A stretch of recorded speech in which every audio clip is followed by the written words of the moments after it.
Alhamdulillahirabbil alamin walladzi arsala rasulahu bil huda wa dinil haq liyudhhirahu 'ala dini kulli wa kafa billahi syahida wa asyhadu an la ilaha illallah wahdahu la syarikalah wa asyhadu anna muhammadan abduhu wa rasuluh. Allahumma shalli ala Muhammad wa ala alihi wa ashabihi wa man tabi'ahum bi ihsanin ila yaumiddin. Ya ayyuhalladzina amanu taqullaha haqqa tuqatih wa la tamutunna illa wa antum muslimun wa ba'du. Fa inna asdaqal hadisi kitabullah wa khairal hadyi hadi Muhammadin sallallahu alaihi wasallam. Syarrul umuri muhdatsatuha fa inna kulla muhdatsatin bid'ah wa kulla bid'atin dhalalah wa kulla dhalalatin finnar. Ayyuhal ikhwah, azza Allah subhanahu wa ta'ala. Insyaallah kita akan melanjutkan mengkaji dari kelanjutan tema kemarin, tafsiran dari surah Al-Maidah ke-90-91 tentang bahayanya khamr. Berikutnya kita masuk di halaman 101. Kita baca dulu ayatnya, kita baca ulang. Soalnya nanti kita baca sisa tafsirannya. A'udzu billahi minasy syaithanir rajim. Ya ayyuhalladzina amanu innamal khamru wal maisiru wal ansabu wal azlamu rijsum min amali syaitani fajtanibuhu la'allakum tuflihun. Innama yuridu syaitanu ayyuqi'a bainakumul adawata wal baghdha'a fil khamri wal maisir wa yasuddakum an dzikrillahi wa anis shalah fa hal antum muntahun. Terjemahnya, wahai orang-orang yang beriman, yang mengimani kedudukan Allah, siap untuk tunduk. Di antara ketundukan yang harus dilaksanakan adalah perkara-perkara berikut supaya dijauhi. Pertama, tentang bahayanya khamr. Yang kedua, judi. Yang ketiga, patung. Yang keempat, mengundi nasib dengan anak panah. Itu najis dari pekerjaan setan, maka jauhilah, yang kalian dijamin akan menjadi orang yang beruntung. Sesungguhnya setan itu hanya menghendaki untuk menimbulkan permusuhan dan kebencian. Ketika orang mengkonsumsi khamr dan judi dan mengupayakan untuk menghalangi kalian dari zikir kepada Allah dan menegakkan sholat, maka adakah kalian mau berhenti?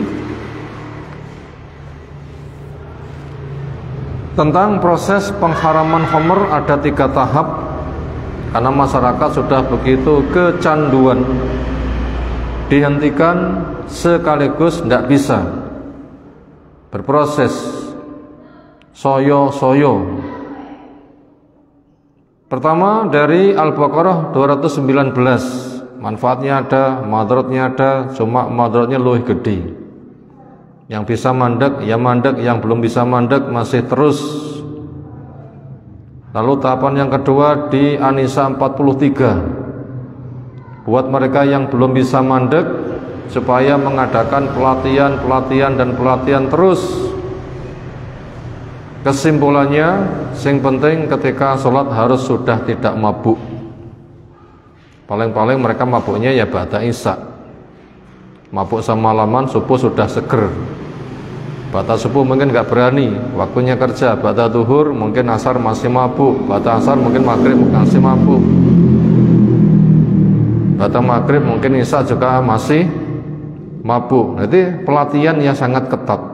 Kemudian dituntaskan dengan ayat ini, sesungguhnya homer, judi, patung, mengundi nasib dengan anak panah, najis, pekerjaan setan, kalian harus berhenti. Dikala itu masyarakat langsung siaga. Semua produsen homer langsung tutup, dikerjakan dengan mandiri, tidak mengerahkan tenaga dari waliul amri, tapi semua produsen langsung menghentikan sendiri, sehingga gang-gang perumahan banjir homer. Berikutnya kita baca tafsirannya di halaman 101 paragraf kedua. Faja al-islamu, maka Islam datang.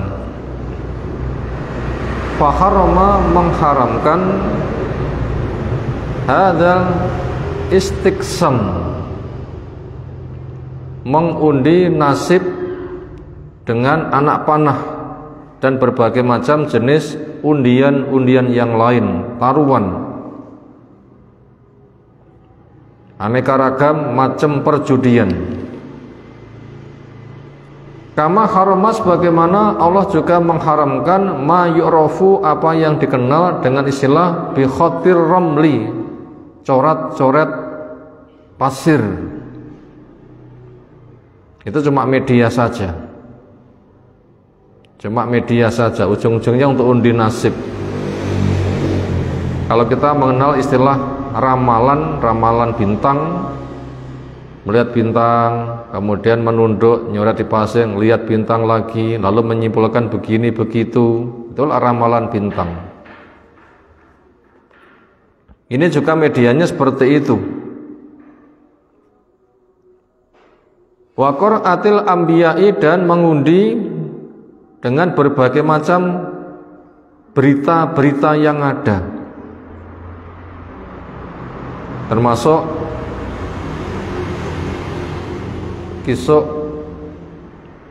pilihane kepala desa sing dadi sopo, A notoi sopo, B notoi sopo, C notoi sopo. Setelah itu mereka mencari berita, piye kabari sopo sing menang. Itu namanya undian mencari berita. Bisa jadi pemilih presiden 2024 sinten sing dadi presiden. Nah, padha notoi, melihat perkembangan berita, wanita toan sok sing dadi A atau B atau C.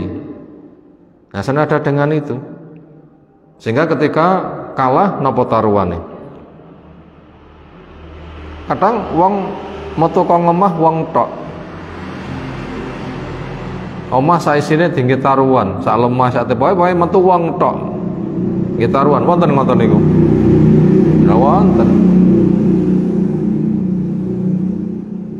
Demikian wal istiqsam, orang mengadakan undian nasib bil musabbaha, dengan biji tasbih. Ya ndak tahulah nanti gimana modelnya. Orang bikin rekayasa. Demikian juga wasau wafat, demikian juga hiasan-hiasan minanisa, dari kalangan perempuan. Mungkin semisal yang ada di produk, kalau Anda beruntung Anda mendapatkan cincin, ngoten nggih.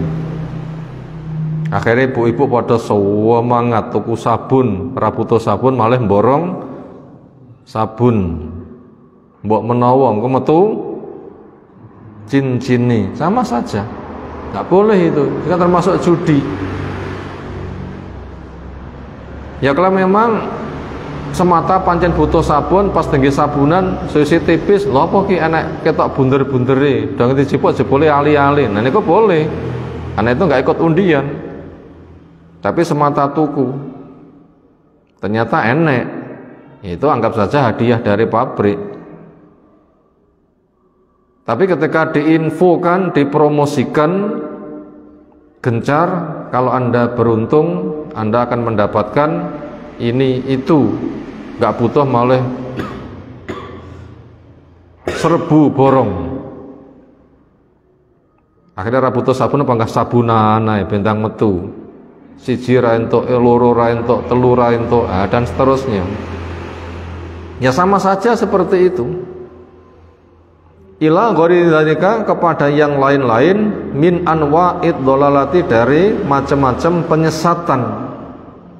Alati yang ja'al Islam datang bitahrimiha, untuk mengharamkannya. Dan memang kalau kita kenal di Indonesia memang hobi hadiah gitu. Wa qala tabaraka wa ta'ala fiha, berkaitan masalah ini Allah zat yang maha berkah lagi maha tinggi menjelaskan rijsum min amali syaitan, itu perbuatan najis dari pekerjaan setan. Ar-rijsu punya makna an-najasu, najis, al-mustaqdaru, menjijikkan. Qadar itu biasanya kangge penyebutan nama kotoran manusia niku qadar. Kadang adza, kadang khodar, kadang khobis. Itu beberapa penggunakannya. Najis, menjijikkan, basa Jawane gilani.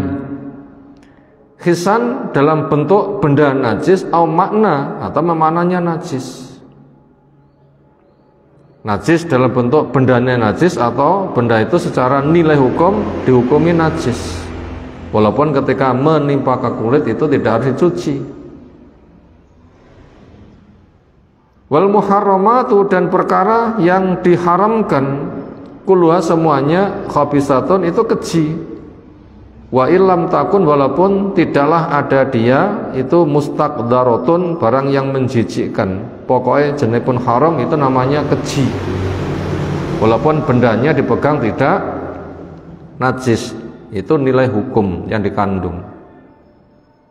Wa kaunuhu, dan keberadaan hal seperti ini itu min amali syaitan, termasuk pekerjaan setan. Dia itu asyaddu rijsan, nilai najisnya lebih amat sangat, wa qadaratan, dan nilai menjijikkannya lebih amat sangat. Misalnya innamal musyrikuna najasun, sesungguhnya orang musyrik itu najis. Sing najis niku wonge napa akidahipun, akidahnya. Makanya ketika salaman ya enggak apa-apa. Dol tinuku dicekel kono dicekel kene ya enggak apa-apa. Lalu apa maknanya orang musyrik itu najis? Yang najis adalah akidahnya. Dan najisnya akidah itu lebih najis daripada najisnya kotoran. Najisnya kotoran paling digerujuki, dikosoki, disabun, bersih. Tapi najisnya akidah disabun nggih atine. Minum soklin ngoten nggih, ben resik ngoten. Enggak mungkin itu. Ini menunjukkan najisnya akidah itu lebih najis daripada najisnya kotoran. Makanya kepada orang kafir itu mendapatkan ancaman keras, yang mereka didudukkan sebagaimana firman-Nya, hum kal an'ami bal hum adallu. Kelasnya seperti ternak, bahkan lebih rendah daripada ternak. Ternak niku sapi, ternak niku kambing, onta. Sementara senada dengan itu, yang derajatnya lebih rendah ya semisal hewan-hewan yang diharamkan. Makanya orang Yahudi itu dikatakan kunu kirodatan khosiin, jadilah kera-kera. Lihat kelasnya kera. Atau seperti anjing, famasun kamasal kalbi, intahmil aliyasa atau tadruhu yalhas. Dikelaskan itu anjing. Bila kamu hardik dia menjulur-julurkan lidahnya, bila kamu biarkan juga tetap menjulur-julurkan lidahnya. Laisalah nama salusau, kita tidak pantas mendapatkan permisalan yang jelek seperti itu. Dan itu lebih rendah daripada ternak. Sehingga mereka juga dikatakan babi-babi dan bahasa semisal. Jadi sebuah perbuatan yang dinilai najis itu nilai najisnya lebih najis daripada benda najis. Benda najis dicuci selesai, tapi kalau perbuatan dikatakan najis itu nanti nggak bisa dibersihkan dengan air, tapi dibersihkan dengan api. Nah, ini lebih mengerikan. Artinya apa? Neraka. Di anna syaitana, karena sesungguhnya setan la yuzayyinu, tidak memberikan hiasan illa kecuali makana, apa yang setan bisikkan terhias terasa indah, khobisan perkara yang keji, najasan yang najis, khisan secara benda, au maknan atau makna. Lida, karena itulah, karena semua bisikan setan adalah najis, amar ta'ala, Allah Ta'ala memerintahkan bijtinabihi, untuk menjauhinya, biqauli, dengan firman-Nya, fajtanibu, jauhilah. Warajana, dan Allah mengharapkan kepada kita bil falahi, dengan keberuntungan. Niki harapannya harapan kaunin apa harapan syar'i? Jawabnya harapan kauni. Berharapnya Allah nggak sama dengan berharapnya kita. Berharapnya kita karena kelemahan. Muga-muga kalih ngarep-ngarep ngoten nggih. Tapi berharapnya Allah itu adalah berharap yang bersifat syariat. Artinya lek gelem ngedoi ya kamu punya harapan. Tapi lek nggak gelem ngedoi, kamu ya ndak punya harapan. Lek gelem taat, ya kamu dapat harapan apa? Balasan ketaatan ya kebaikan. Berarti berharapnya Allah maknanya senada dengan itu. Bukannya Allah itu kemudian berharap ngemis-ngemis, muga-muga kamu mandek ya, muga-muga kamu mandek karena ngemis-ngemis. Bukan begitu. Tapi lek awakmu gelem mandek, kamu punya harapan baik. Dina gelem mandek, ya terserah. Memang kamu siap untuk menanggung resikonya. Jadi berharapnya Allah itu tidak sama dengan berharapnya manusia. Artinya Allah memberikan pemikiran agar memiliki alasan berharap. Kalau kamu mau berhenti, nah kamu punya harapan jadi orang yang beruntung bil falah. Idza nahnu ijtanabna hadil qadurat minal khamri, apabila kita memang mau menjauhi, idza bila nahnu kita ijtanabna mau menjauhi hadal qadurati, perkara yang kotor-kotor ini, minal khamri, khamri itu kotor, wal maisir, judi itu kotor, wal ansabi, atung juga kotor, wal azlami, berundi nasib dengan anak panah sama, itu juga kotor. Faqala, di situ Allah firmankan, la'alakum tuflihun, kalian punya harapan untuk menjadi orang yang beruntung. Pokoknya gelem mandek. Fal falahu, adapun makna al falah, keberuntungan, adalah al fauzu, kesuksesan, bil jannati, dengan masuk surga, minan nari, tidak masuk neraka. Kita ulang, makna al falahu, al fauzu, kesuksesan, binajati, dengan selamat, minan nari, dan neraka, wa dukhul jannati, dan masuk surga. Itu keberuntungan yang paling besar. Makanya juga Allah menjelaskan, faman zuhzika 'anil nar wa udkhilal jannah faqad faz, siapa yang diselamatkan neraka, dimasukkan ke dalam surga, maka betul-betul dia beruntung. Kanat tilkal hidayatu, kanat itu,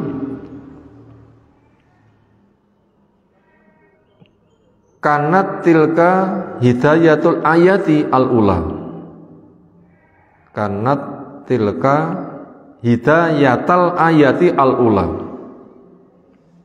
Kanat ada, tilka itu, nasikat di atas adalah hidayatil ayati al-ula, hidayah petunjuk ayat yang pertama, yaitu yang ke-10.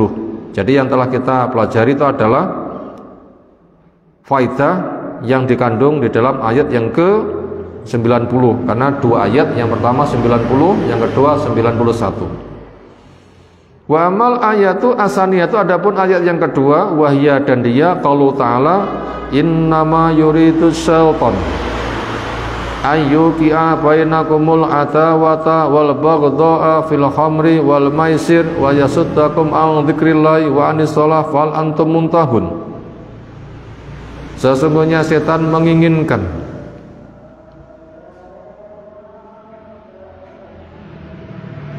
ayyuqi'a, untuk ia timbulkan bainakum, di antara kalian, al-adawata, permusuhan, wal baghdha, dan kebencian, fil khamri, di dalam minum khamr.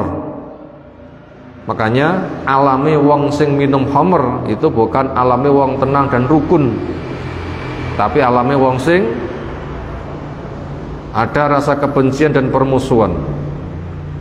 Semisal gula legi, minyak wangi, khamr musuhan. Nah begitu, geni panas, khamr musuhan, khamr kebencian. Ya sudah, itu alamnya. Sehingga bila orang itu pengen rukun tetapi mengkonsumsi khamr, gak akan pernah bisa. Semisal mengharapkan muga-muga uyah kuwi legi, mungkin mboten. Tapi ya caranya mengharapkan uyah kuwi legi, uyah ya asin. Minum khamr kok mengharapkan damai, ya tidak bisa. Itu gandengane permusuhan, kebencian. Demikian juga wal maisir, di dalam perjudian, itu mesti itu alamnya permusuhan itu. Wa yasutakum, dan dia hendak menghalangi kalian an dzikrillah, dari zikir kepada Allah, wa anis shalah, dan dari salat. Jelas orang yang minum khamr nanti sel sarafnya rusak, pusing, otomatis tidak ada zikirnya, karena mabuk, tidak ada zikirnya, yang ada permusuhan. Sampai Nabi SAW ketika si Hamzah mabuk, ternyata itu bahasanya bahasa permusuhan. Dia mengatakan, hei budak-budak bapakku nyapor ini. Tuh, Nabi digitukan. Padahal ketika nggak mabuk nggak seperti itu. Tapi sekarang kok mau nih, hei budak-budak bapakku nyapor ini. Bahasa itu bahasa musuh, benci. Akan nyata kan? Akan nyata seperti itu. Yaitu kisahnya ketika Ali selepas perang Badar mendapatkan ghanimah 2 ekor onta, digunakan modal kerja mencari bahan bakar pasok ke pandai besi. Ketika ontanya diparkir, karo Hamzah dibeleh loro nih. Ali tahu, berabak nangis, lapor pada Nabi SAW, kemudian diparani. Ketika datang, Hamzah mengatakan, budak-budak bapak aku nyapor ini. Itu kan jelas kan?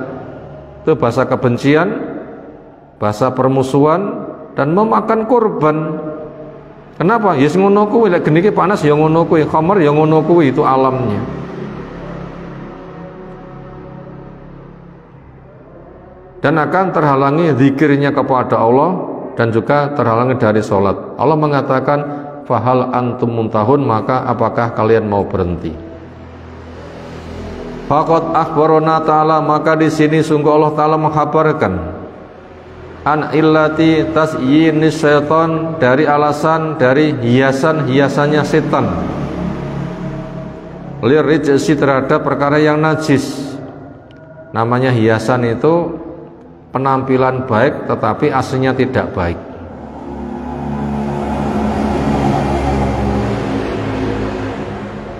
Aslinya jelek tetapi dikesankan indah, itu namanya tasyin.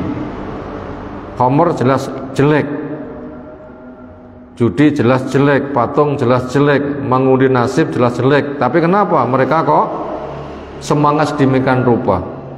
Kenapa? Ya karena kadung kecanduan. Makanya uang lek kadung kecanduan, nggak ada yang dikonsumsi, kulitnya dicokot, metu gede disesepi, atau mungkin juga yang lain nanti tiner diombi, ya kan? Berapa kali seperti itu kejadian terjadi, akhirnya pada mati, tiner diombi. Dan bahasa semisal, buat mereka itu terasa indah, bahagia, padahal itu tidak enak sama sekali. Ya gitu, ketagihan seperti itu. Alladzi, yang huwa dia,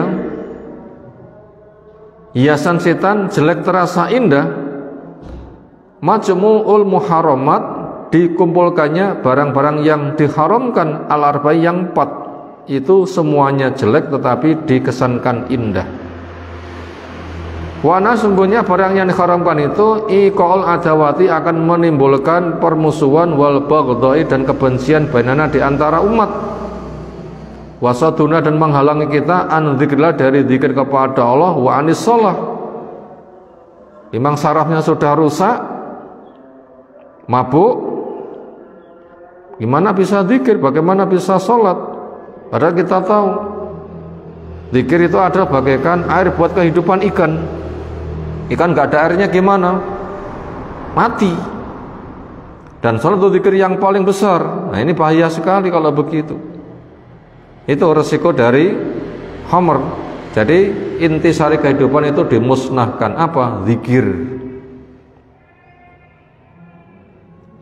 Fahadil adaimu, maka perkara-perkara 4 yang mengerikan ini, al-baratu yang jumlahnya 4 ini, iya dia itu illatu tasyinis syaitan, alasan setan menimbulkan hiasan-hiasan litilkal khobaisi, terhadap perkara-perkara yang keji, al-arba yang 4 tadi, yang itu terasa indah, makanya harus dihilangkan.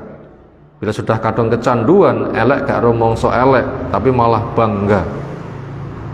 Makanya di alamnya orang yang senang minum khamr itu podo napa nggih, bangga-bangga nggih. Awakmu iso ngombe pirang krat ngoten nggih.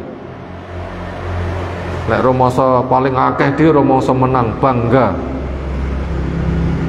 Romongsane paling hebat. Nah begitu.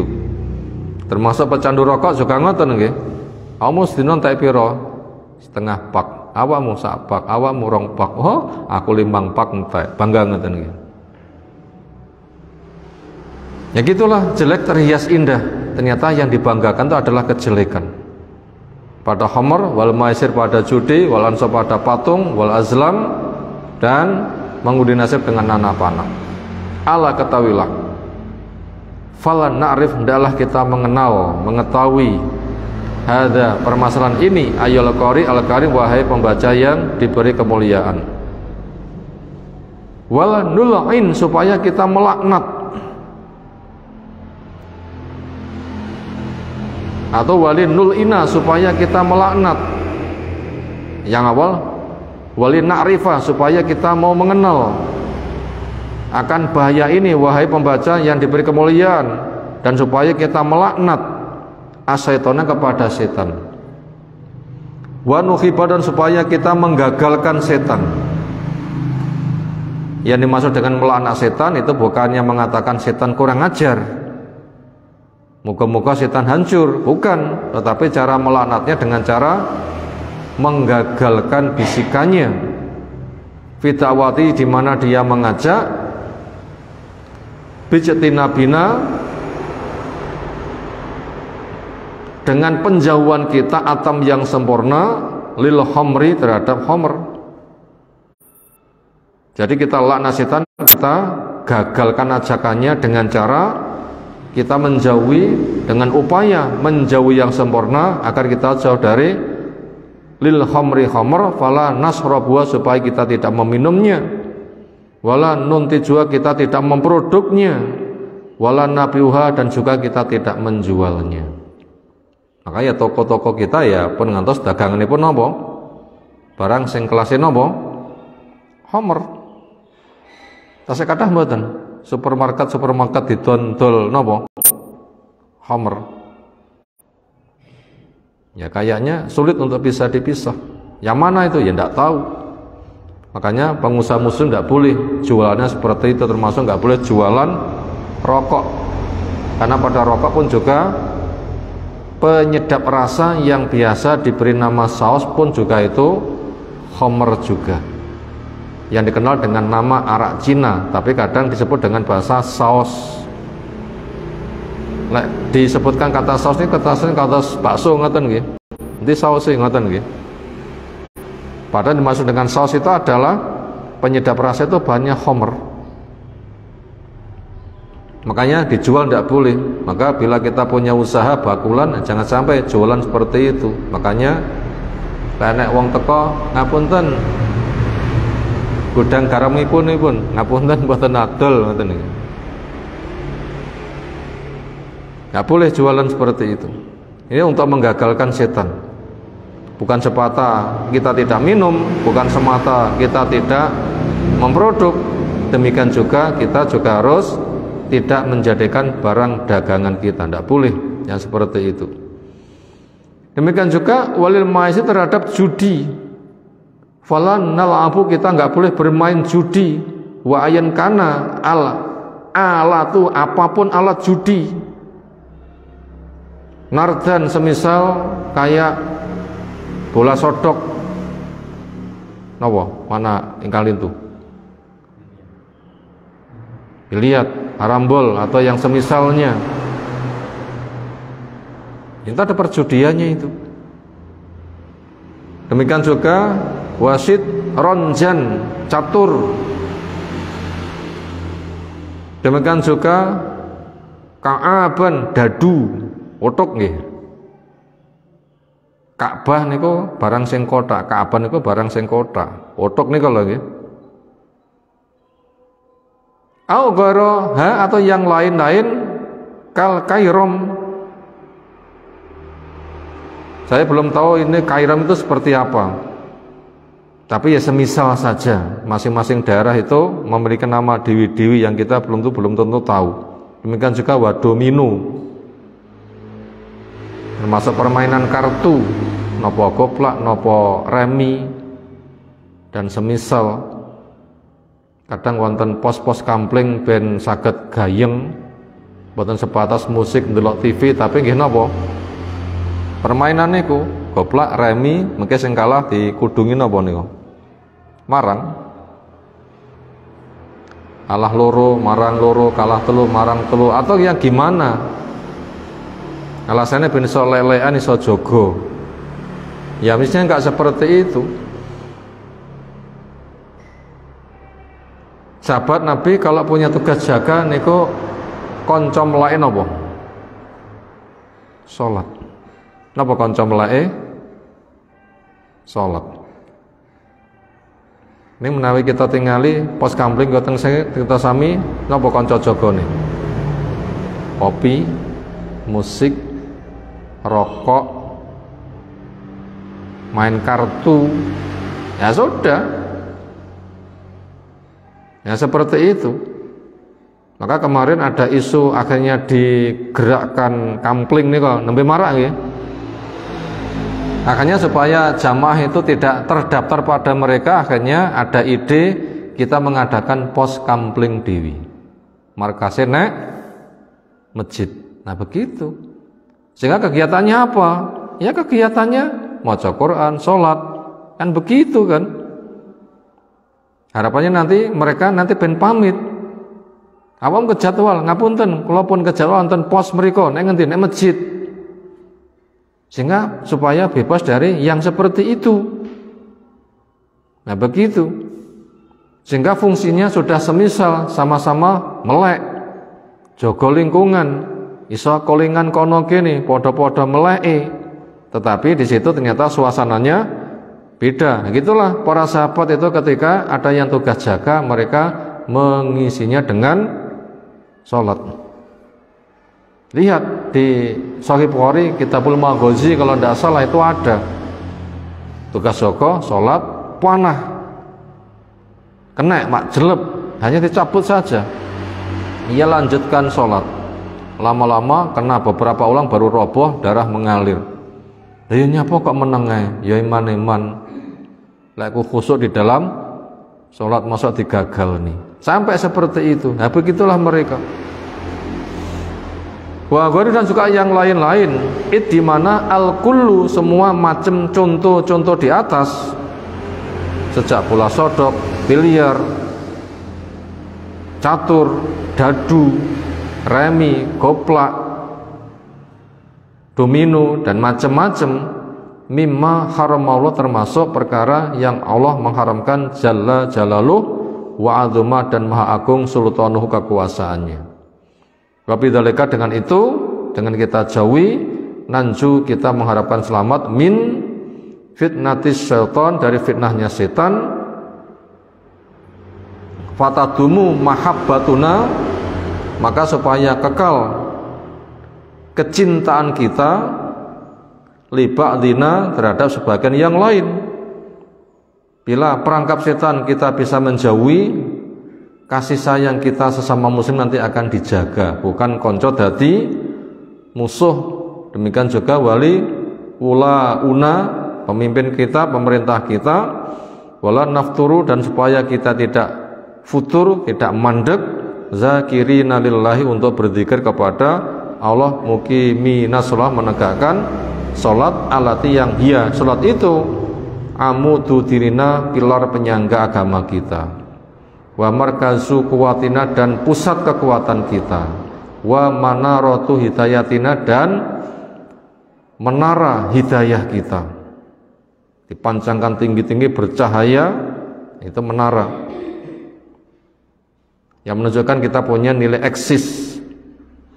Wasalamat, dan selamat, rokiyuna, peningkatan derajat kita, wanajatuna, dan keselamatan kita, minal wuku, dari terjebak, fil fakhsya, pada perbuatan yang keji, wal mungkar, dan kepada yang mungkar, yang Allah katakan inna sholata tanha anil fahsya'i wal mungkar, sesungguhnya sholat itu mencegah dari perbuatan keji dan mungkar. Kalau hilang, yang terjadi itu adalah minum khamr, judi, dan macam-macam. Yang ada adalah kebencian dan permusuhan. Setidaknya mereka akan menyia-nyiakan waktu, sehingga tidak ada zikir, nggak ada sholat, hatinya menjadi mati. Matinya hati lebih baik daripada matinya badan. Matinya badan benar selesai, matinya hati neraka kan. Bila sudah neraka, la yamutu fiha wala yahya, itu neraka yang kekal, nggak hidup, nggak mati.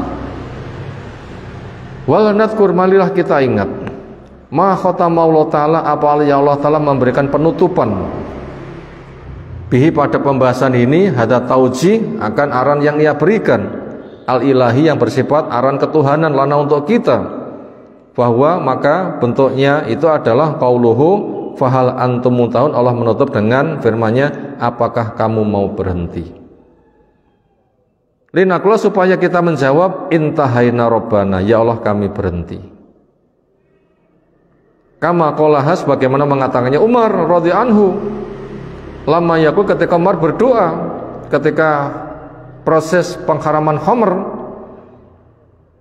orang tanya, dijawab manfaatnya ada, madaratnya ada, cuma madarat lebih gede.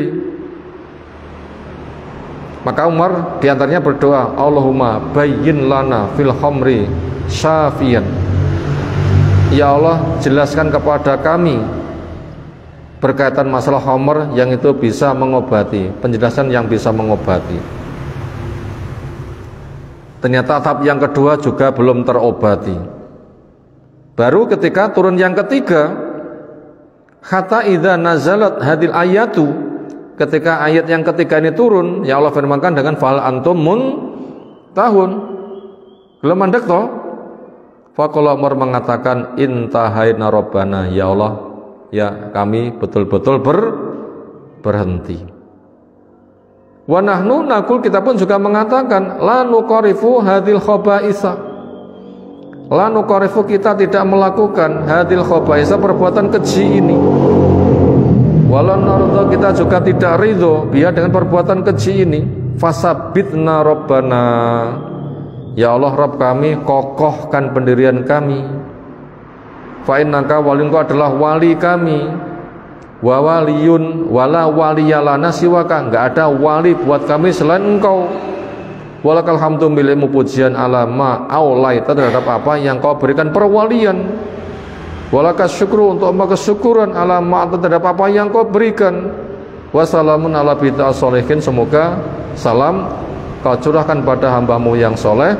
Walhamdulillahi rabbil alamin, pujian semata kita aturkan untuk Allah Rabbul alamin. Selesai materi yang kita baca.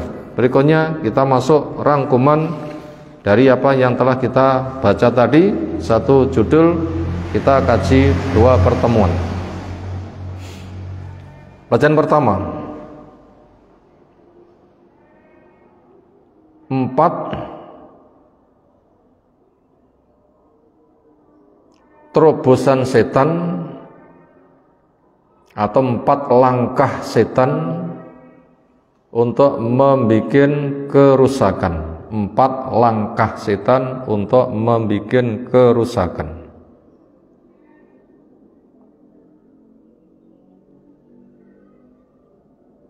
1. Khamr. 2. Judi. 3. Patung. 4.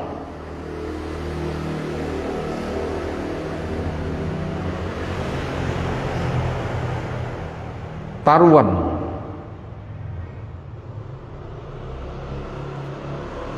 Atau semisal undi nasib dengan anak panah, termasuk itu tatoyur juga itu kelasnya. Itu 4 terobosan, 4 langkah setan ketika hendak membuat kerusakan. Khamr, alat yang dipakai setan. Judi, alat yang dipakai setan. Patung, alat yang dipakai setan. Mengundi nasib dengan anak panah, semisal tatoyur juga sama saja.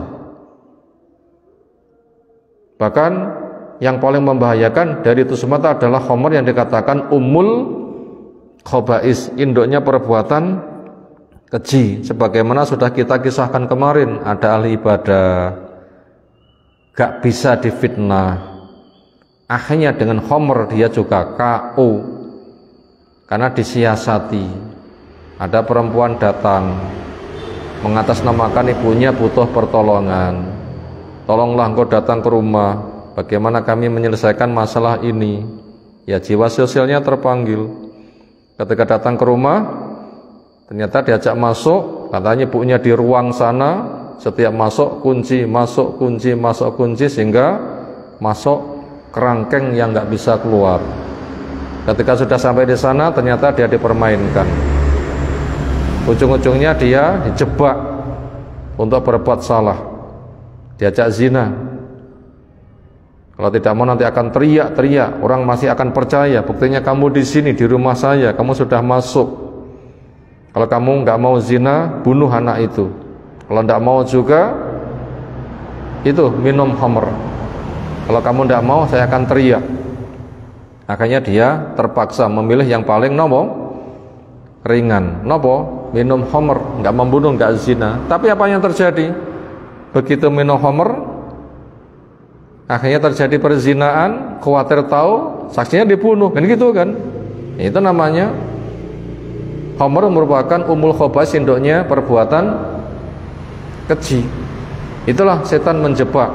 Sementara sekarang khamr sedemikian rupa. Walaupun sebagian untung besar. Kira bakulane khamr, bakule khamr badannya gede mboten? Ya, besar sekali. Besar sekali. Bahkan itu butuh perlindungan sana sini, yang penting enek duiti.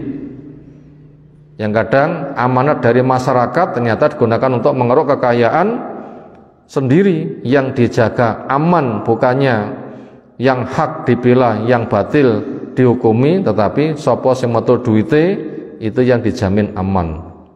Itu berbagai macam resiko yang terjadi. Jelas itu adalah permusuhan, kebencian, nggak ada kepercayaan. Yang ada itu adalah terjadi persaingan yang tidak sehat, pengen hancur-hancuran. Itu termasuk langkah-langkah setan yang membahayakan. Nomor 2, kerusakan yang ditargetkan. Pelajaran nomor 2, kerusakan yang ditargetkan dengan 4 langkah tadi. Kerusakan yang ditargetkan dengan 4 langkah tadi. 1, rusaknya akal, hilangnya ilmu dan amal, matinya hati, dan hancurnya agama. Nah, kita ulang. kerusakan yang ditargetkan oleh setan dengan langkah-langkah tadi. Satu, rusaknya akal, hilangnya ilmu dan amal, matinya hati, dan hancurnya agama. Ini target yang dicanangkan. Bila akal sudah dirusak, mungkin lek golek ilmu saged meneh mboten. Tak bisa. Bila ilmu sudah enggak digapai, amalnya ya enggak mungkin. Akhirnya menyebabkan hatinya mati karena enggak ada pasok dengan zikir dan macam-macam. Bila sudah begitu, otomatis agama mandul. Bagaimana? Itulah yang ditargetkan bahayanya. Rusaknya akal, hilangnya ilmu dan amal, matinya hati, dan hancurnya agama. Nah, ini bahaya sekali, itu resikonya. Yang nomor dua, kerusakan ditargetkan, yaitu dunia yang meliputi harta dan waktu. Yang nomor dua, kerusakan dunia yang meliputi harta dan waktu. Dan kita bisa melihat bila orang itu sudah kecanduan homer, judi, patung, taruhan, itu dunianya rusak, waktunya rusak. Itu mesti, itu bisa lihat saja, itu mesti rusak yang seperti itu. Waktunya akan sirna, untuk mabuk serasa nyapo-nyapo. Waktunya kemana kira-kira? Ya sudah, hilang. Harta pun juga demikian. Punya taruhan, punya beli homer, kadang-kadang kecanduan berapapun akan dibeli. Nggak punya duit, ngerampok. Kan begitu kan nanti resikonya. Mesti permusuhan yang seperti itu. Dunia itu rusak. Yang ketiga, yang ditargetkan kerusakan ketiga adalah akhlak, yaitu kebencian, permusuhan, dan hasad. Yang ketiga yang ditargetkan kerusakan adalah akhlaknya, yang meliputi apa? Kebencian, permusuhan, dan hasad. Wis benci, permusuhan, koncone sukses mesti diiri itu, dicaci, dimaki, diupayakan untuk hancur, diseret, bahkan rela hancur-hancuran, sepenting dia harus hancur, untuk hancur bareng. Nah, mengerikan sekali resikonya. Resikonya mengerikan sekali. Itu tadi pelajaran yang ketiga, kerusakan yang ditargetkan dengan 4 langkah setan. Itu yang sempat tertulis saja. Tentunya yang lain-lainnya ketika digali juga masih sangat banyak kerusakan yang ditimbulkan oleh 4 perbuatan di atas. Pelajaran ketiga, solusinya. 1. Jauhi khamr dengan segala macamnya. Nomor 1, jauhi khamr dengan segala macamnya.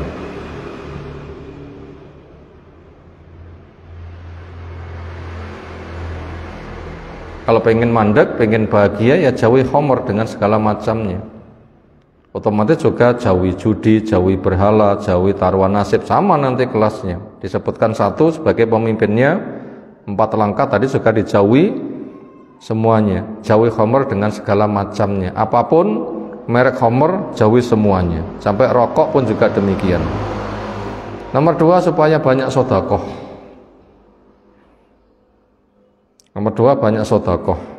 Karena sedekah tidak mengurangi harta, sedekah ada jaminan ganti. Ketika orang itu bekerja programnya sedekah, itu nanti akan menenteramkan jiwa. Tadi nomor 2, solusinya dengan banyak sedekah. Kenapa fadilah sedekah?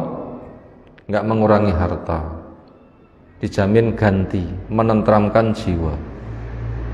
Wonten cerita nggih, sedekah niku membuat hati lembut. Suami nembe gajian, istri ngejak blonjo, supermarket sasarane. Apa yang jadi kebutuhan? Borong. Ketika selesai, sebelum pulang istri kalangan, "Wuh, urung tuku jajan. Nek kon aku tak golek gorengan." Dikala istri sedang golek gorengan, enek pengemis. Gak enek duit cilik, enek 10.000. Mikir-mikir, aku tas gajian saiki borong, ya lemek 10.000 kan rasa piro. Sedekah nih, datang pengemis. Wah, pengemisnya sawenenge pol. Lek ndongane jan dawa nika dongane. Biasane mek 500.000 niku 10.000 terus pun dirasane kira-kira. Jan pol nika lek ndongane. Jan pol. Ternyata itu membuat hati bergetar. Kok kaya ngono ayeme? Mek 10.000 ayeme kaya ngono. Aku blonjo jutaan kok gak enek ayeme. Kono mek 10.000 kok kaya ngono.